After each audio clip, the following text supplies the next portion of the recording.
Le propage repose sur un protocole facile à mettre en œuvre et rapide. Tout d'abord, il faudra sélectionner le ou les milieux dans lesquels vous souhaitez effectuer le suivi.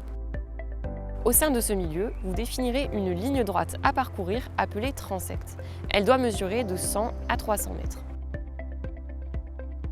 Parcourez ce transect pendant 10 minutes en comptant et identifiant les papillons qui se trouvent dans une boîte imaginaire de 5 mètres de côté autour de vous. Il est important de renseigner les conditions météorologiques lors du suivi, à savoir vent, température et couverture nuageuse, car celles-ci influencent la présence de papillons. Si possible, nous vous conseillons de réaliser le suivi par temps ensoleillé, sans vent et avec une température d'au moins 15 degrés. L'horaire idéal est entre 11 et 17 heures. Ce passage est à répéter 3 fois par an, autour du 1er juin, du 10 juillet et du 15 août. À la fin de la saison, il faudra saisir les données sur le site Suivi des espaces verts.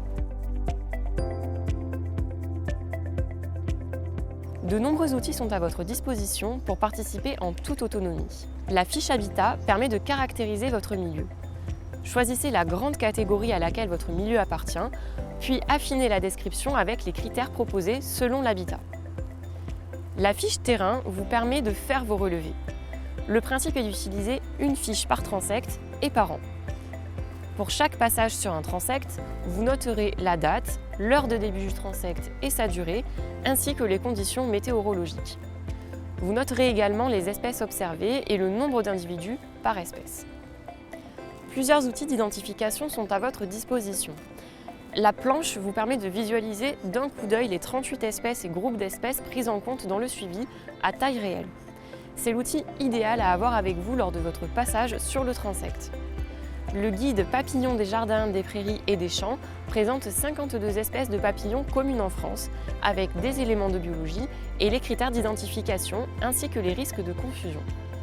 Ce guide propose également une clé d'identification de ces espèces qui vous sera utile si vous avez pu prendre votre observation en photo. Enfin, les fiches confusion comparent des espèces proches afin de repérer les critères permettant de les déterminer à coup sûr. L'ensemble de ces outils est disponible sur le site Suivi des espaces verts. Vous pouvez également obtenir le guide au format papier sur demande par mail. Une fois les données récoltées, il faudra les saisir afin qu'elles soient transmises au Muséum national d'histoire naturelle. Pour vous aider, 2 possibilités. Un tutoriel que vous retrouverez avec l'ensemble des outils déjà détaillés et un tutoriel vidéo. N'hésitez pas à nous contacter par mail pour toute question. Nous espérons vous voir nombreux à rejoindre le programme.